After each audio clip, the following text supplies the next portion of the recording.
Amém. É só graça de Deus que nós estamos aqui. Deus é muito bom. Nós temos passado tanta coisa nesses tempos, muitas difíceis, muitas duras.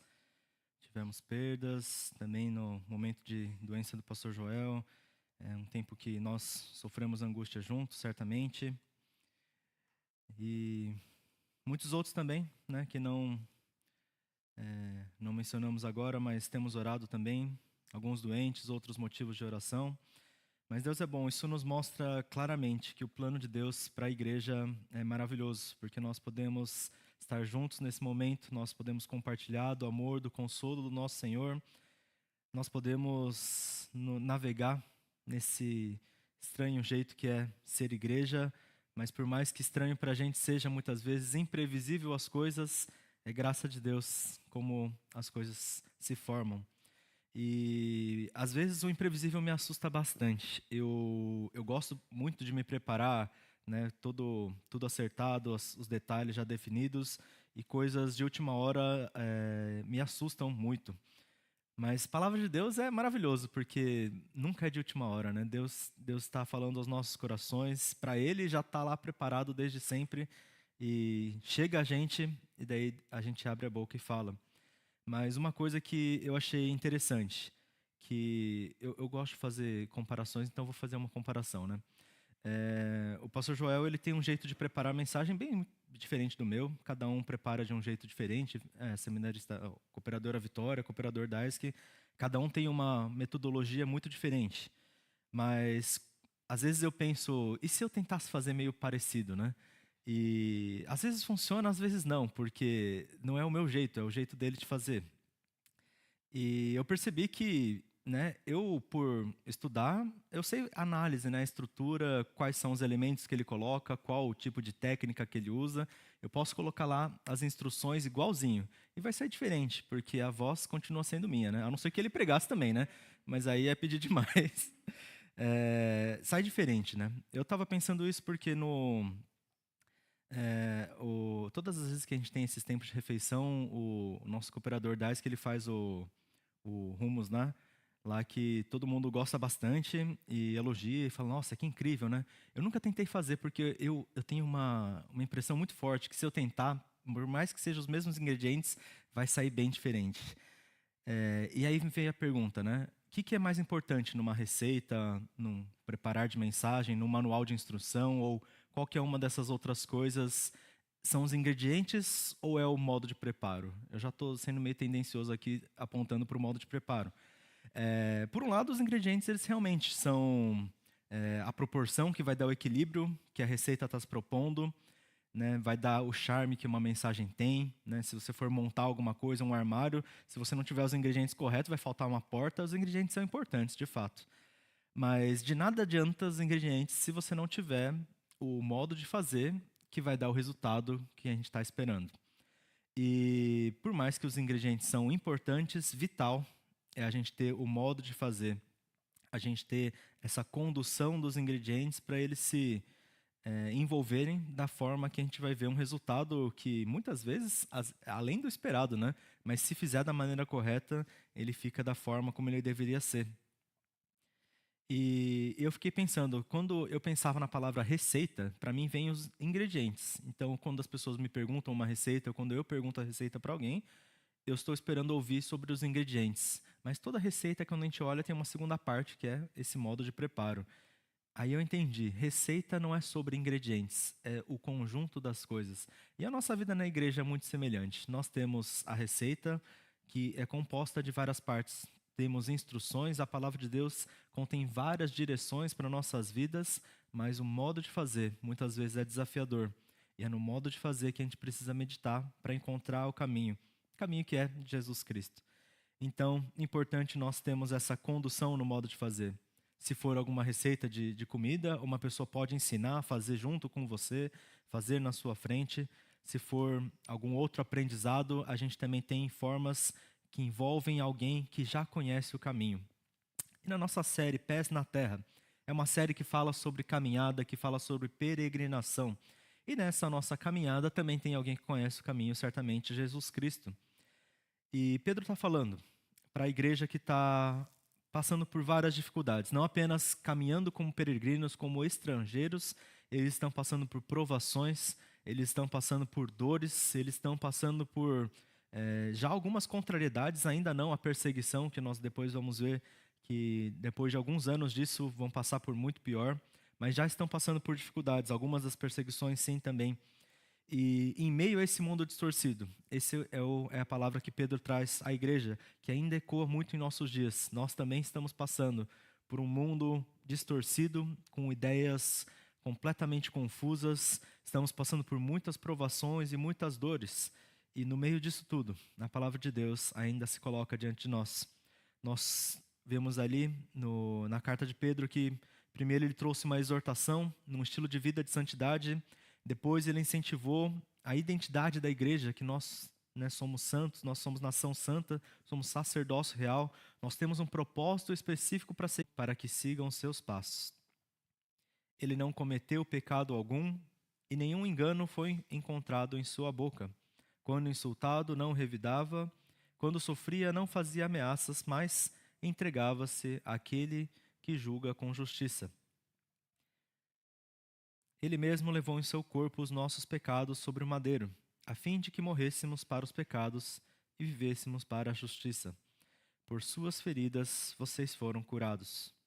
Pois vocês eram como ovelhas desgarradas, mas agora se converteram ao pastor e bispo de suas almas. Vamos orar? Senhor Deus, nós te agradecemos, porque é somente pelo teu ministério, pela sua obra, pelo seu sacrifício, pelo seu caminho que nós estamos aqui. Não apenas recebemos de sua salvação como pagamento por pecados, mas encontramos-nos com sua justiça. E nessa gratidão nós te pedimos também que o Senhor nos oriente nesse momento. Como o Senhor que é pastor e bispo de nossas almas, oriente nossos olhos e nossos corações, para que nós possamos receber da tua palavra também hoje. Para que nós sejamos enchidos do teu Espírito Santo de motivação e de alegria de viver segundo os teus mandamentos. Nós oramos, nós te pedimos em nome de Jesus. Amém. Amém. Aqui nesse texto nós vemos Pedro, ele tem uma mensagem bem clara no seu evangelho. A nossa vida diante de Deus, aqui onde nós estamos. E eu vou repetir a leitura dos versículos 11 e 12. Amados, insisto que como estrangeiros e peregrinos no mundo, vocês se abstenham dos desejos carnais que guerreiam contra a alma. Vivam entre os pagãos de maneira exemplar, para que, mesmo quando eles acusem de praticar o mal, observem as boas obras que vocês praticam e glorifiquem a Deus no dia da intervenção dele. Aqui já tem o resumo da mensagem da semana passada. É a nossa vida diante desse mundo, é a nossa vida para glorificar a Deus. E também é o resumo da mensagem de hoje. É a nossa caminhada como estrangeiros e peregrinos no mundo, mas é uma caminhada direcionada por aquele que está no céu, por aquele que é glorificado, e nossa ação não aponta para nós que alegria, porque nós não somos modelos exemplares. O nosso modo de fazer está um pouco torto. Vai apontar para aquele que sabe de tudo, para aquele que andou entre nós, sofreu nossas dores sem pecar, e é glória de Deus. Vivamos de maneira exemplar, não para que nos vejam, mas para que vejam a Deus e glorifiquem-no. Nós temos aqui então o modo que Pedro nos coloca para nós vivermos dessa maneira exemplar. E o nosso chamado aqui é um pouco complicado, é um pouco dolorido, simples de entender, mas dolorido ao coração muitas vezes. Submissão não é uma palavra leve e fácil de nós engolirmos muitas das vezes. Submeter à vontade de Deus, que nem sempre é a nossa, já é difícil. Quanto mais submeter à vontade de outras pessoas que muitas vezes não são fiéis a Deus, não são tementes ao Senhor. Pedro aqui coloca a partir do versículo 13. Por causa do Senhor, sujeitem-se a toda a autoridade constituída entre os homens, seja o rei como autoridade suprema, seja os governantes como por ele enviados, para punir os que praticam mal e honrar os que praticam bem. Pois é da vontade de Deus que, praticando bem, vocês silenciem toda a ignorância dos insensatos. Vivam como pessoas livres, mas não usem dessa liberdade como desculpa para fazer o mal. Vivam como servos de Deus. Tratem a todos com devido respeito. amem os irmãos, temam a Deus e honrem o rei. Como nós falamos algumas vezes, mesmo antes de Israel ser povo, Deus já liderava essa nação, Deus já liderava aquela família. Deus, no seu contato com a humanidade, era o líder, era o rei. Mas o povo muitas vezes confundia isso. Quando eles estavam no deserto, ainda não eram uma nação por completo, já se confundiram achando que era Moisés que liderava o povo, quando na verdade era Deus que estava os guiando. Quando eles estavam já na Terra Prometida, um tempo depois, eles confundiram a liderança do profeta, do sacerdote de Samuel, com a liderança de Deus. Mas eles pensavam, nós temos um profeta, um sacerdote, queremos ter um rei, sem entender que Deus já era o rei deles. E quando eles tiveram um rei humano, mesmo o rei ideal que foi Davi, eles confundiram também, achando que Davi, a sua linhagem, a sua pessoa era quem os guiava, quando na verdade ainda era Deus que os guiava. Deus, ele era o rei da nação, mas como eles pediram um rei humano, eles viram quão difícil era submeter a uma autoridade que não era fiel a Deus. O primeiro rei que eles tiveram foi Saul. Depois eles tiveram Davi, mas no primeiro rei, Saul já pisou na bola, Saul já cometeu injustiças, ele já fez coisas que desagradavam a Deus. Ele não caminhou da maneira correta, mas Davi caminhou, e nós sabemos isso porque Deus diz que ele ele olha o coração e não a aparência. Mas a diferença dos dois vai além apenas do coração. Esse foi o motivo que ele foi enviado, Davi. Mas Davi estava sujeito a todos os erros que nós também estamos, a todos os erros que toda autoridade está. A diferença dele na escolha estava no coração, mas na sua aprovação estava na sua atitude. O papel do rei era conduzir a nação de acordo com os preceitos de Deus. Se Deus fosse esse rei, ele conduziria perfeitamente a nação, porque tudo que ele fala é da vontade dele. Agora, uma pessoa no lugar de Deus, uma pessoa no papel de governança tem a responsabilidade, o dever de guiar a nação, de guiar os seus liderados, aqueles sob sua influência, segundo a vontade de Deus. Saul não fez isso. Ele desvalorizou o sacrifício a Deus, ele desvalorizou as regras que Deus tinha o colocado, achando que a sua oferta era mais importante do que sua obediência. E Deus não se agradou disso. Davi, mesmo no pecado, se arrependeu porque ele entendia como Deus gostaria que ele conduzisse essa nação. E no seu pecado ele se corrigiu e para a sua nação ele também apontou para a direção correta.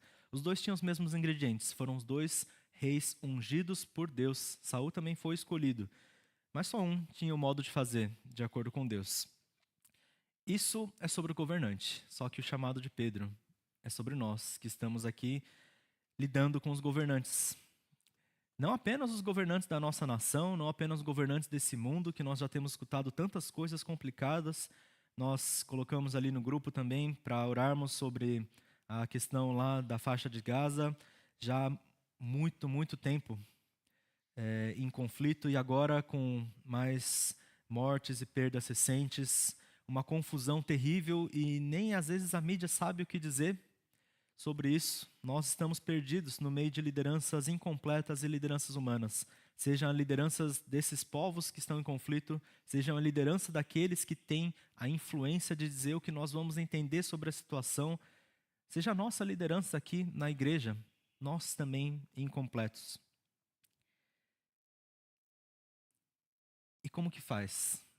Para nós agirmos diante de tantas lideranças incompletas, estamos fadados necessariamente a sofrer se liderança é incompleta. Tristemente, a igreja também vai sofrer com a nossa liderança. Pastor Joel e eu somos pecadores, somos falhos. Cooperador Daisque e Vitória também são falhos. Nós não sabemos o que fazer por conta própria. E por isso, muitas vezes, nós tropeçamos. Como nós devemos agir diante dessas dificuldades? Diante do sofrimento, diante da confusão e diante do nosso coração que muitas vezes diz: eu acho que talvez eu saiba como é melhor. Sabe aquele país que está em conflito com aquele outro país? Talvez eles deveriam fazer isso. É por isso que eles estão sofrendo. Sabe como aquela notícia é falada e isso está gerando ódio? Eu acho que eu sei que deveria ser diferente. Nosso coração tem uma tendência muito forte de se rebelar. E muitas vezes essa rebeldia se coloca de formas discretas, como sugestão, como autojustiça, como talvez simplesmente um pensamento discreto de desaprovação. Essa é a rebeldia do nosso coração. Nós podemos discordar de situações. Certamente, morte não é algo que Deus queria, por isso Deus disse que não matarás, mas é Deus que diz não matarás e não nós. Não deve sair das nossas bocas o mandamento de Deus, mas deve sair das nossas bocas a proclamação de que Deus mandou. E aí sim nós proclamamos o Evangelho. É uma linha tão tênue, mas para nós submetermos a lideranças, nós temos que entender essa diferença. A diferença que é submeter a uma autoridade humana e submeter à autoridade de Deus que colocou essa pessoa. Uma pessoa incompleta e falha que comete erros, como Saul cometeu, ou até como Davi. Saul que não foi um rei bom e Davi que foi um rei bom, ambos incompletos cometendo erro. Mas o que o povo deve entender, o que nós como igreja devemos entender também, é que nós não somos submissos aos governantes porque eles são o nosso alvo, porque eles são o nosso parâmetro de caminhada, ou os líderes da igreja, ou aqueles que têm influência, pais, professores, chefes. Qualquer autoridade é imperfeita e a gente não deve apontar nunca para elas, mas Deus que colocou o conceito de autoridade e colocou o dever que cada uma das pessoas sob autoridade, que está em autoridade, vai responder para Deus, é a Ele que nós olhamos. Como igreja, nós somos chamados a sermos submissos, não porque pessoas estão acima de nós, mas nós somos submissos em nossas atitudes, porque Deus é soberano sobre esse mundo, mesmo num mundo cheio de dor, mesmo em incoerências do discurso, mesmo em sofrimentos que a gente não entende por que ainda acontecem, Deus é soberano. E quando nós entendemos que Deus é soberano, nós colocamos de joelhos diante de Deus. Aí sim, quando nós somos submissos em atitudes a outras pessoas, isso talvez não machuca mais tanto o nosso coração, o nosso ego. A nossa atitude na igreja, como igreja, deve ser de submissão à autoridade de Deus. Mas a forma como isso se demonstra nesse mundo é de respeito às autoridades humanas. Submetermos no sentido de entendermos que eles estão lá numa posição específica, com um dever específico. E por mais que muitas vezes esse dever não é cumprido, o nosso papel como igreja é dar testemunho e não julgar. Julgar é o papel de Deus. O nosso bom testemunho é sermos submissos, levarmos com paciência, com o caráter do Espírito Santo, todas essas questões, para que isso aponte para a glória de Deus. Quem vai ser cobrado da má condução é o governante, mas nós seremos cobrados se tivermos má caminhada. Lá em Provérbios 28 está escrito o seguinte: quando os ímpios sobem ao poder, o povo se esconde, mas quando eles sucumbem, os justos florescem. Os justos, aqueles que decidem viver no caminho reto de Deus, como Davi, certamente florescerão. Isso não é simplesmente um discurso aleatório, um discurso que não tem sentido ou que nunca vai se cumprir, um discurso simplesmente de triunfo, segundo os nossos padrões humanos, mas é uma confiança que nós temos na receita que já está provada que vai ser boa. Diante de Deus, mesmo na dor, mesmo na perseguição, já dá para sentir o perfume da justiça permeando o caráter de nós, caráter da igreja, o caráter daquele que vive em santidade. Nós floresceremos. E esse florescer tem cheiro de justiça. Justiça nem sempre é reivindicar no mundo uma mudança, mas às vezes reivindicar em nós mesmos a submissão. Se a submissão é um dos passos do modo de fazer que nós temos na receita, assim nós devemos viver. Mas fica a pergunta, você e eu temos entendido que submissão não é sobre o governante, mas sobre reconhecer quem Deus é? Nós temos entendido que submissão é a nossa oferta de adoração a Deus, é a nossa prova de santidade. Nós temos entendido que andar nesse mundo torto não é sobre corrigir o mundo, mas sobre corrigir nossos passos.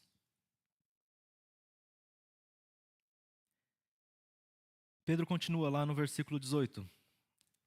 Escravos, sujeitem-se aos seus senhores com todo respeito, não apenas aos bons e amáveis, mas também aos maus.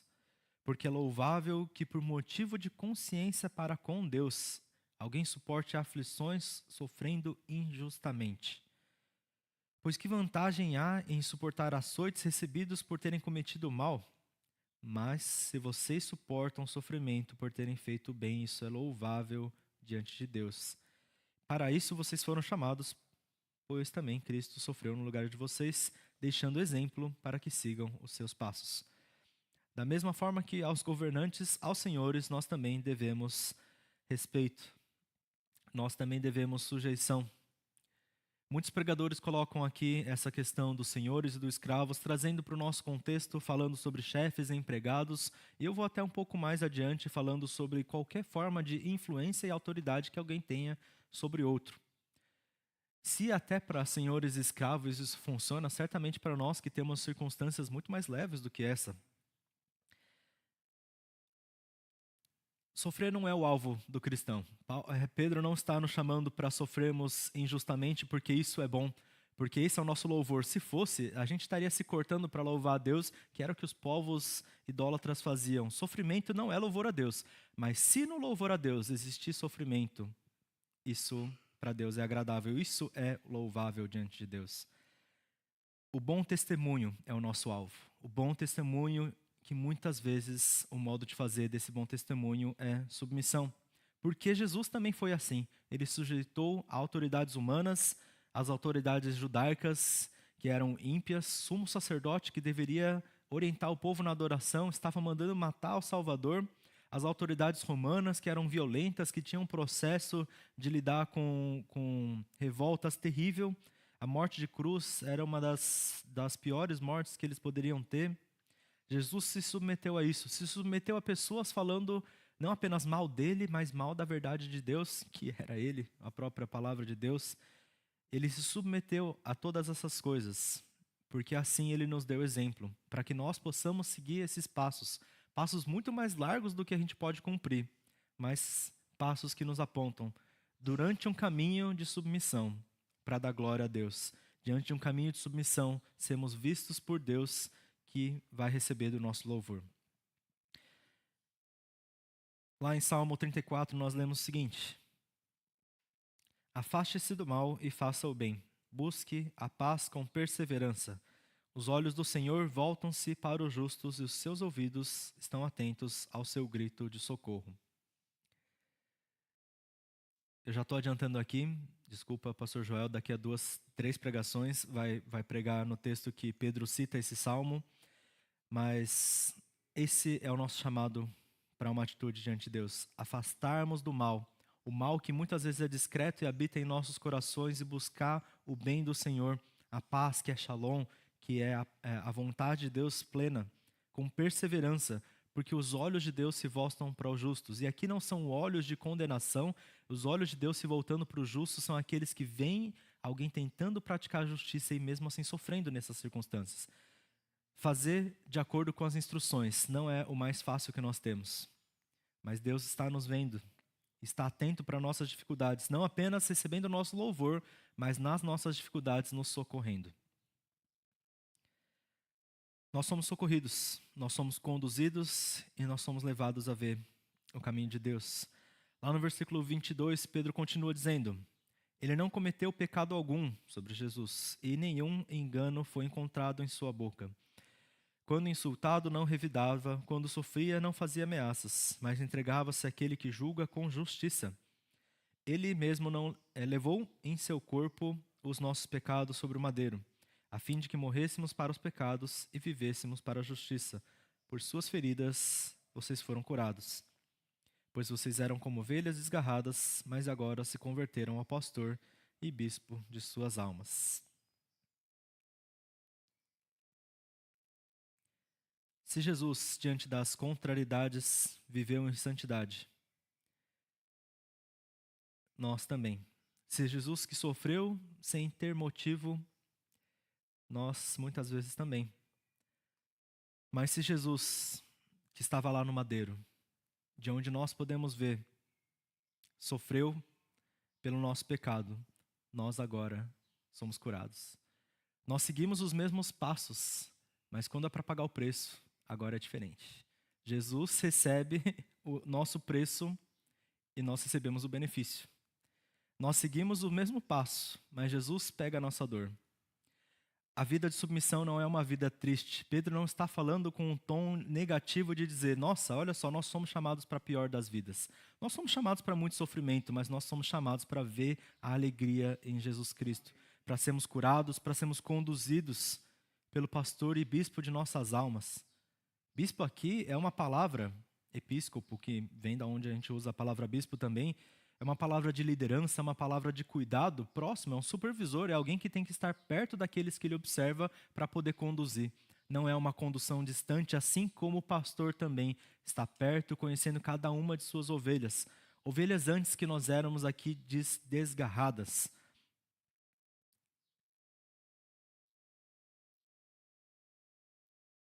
Nós éramos planal, desorientados.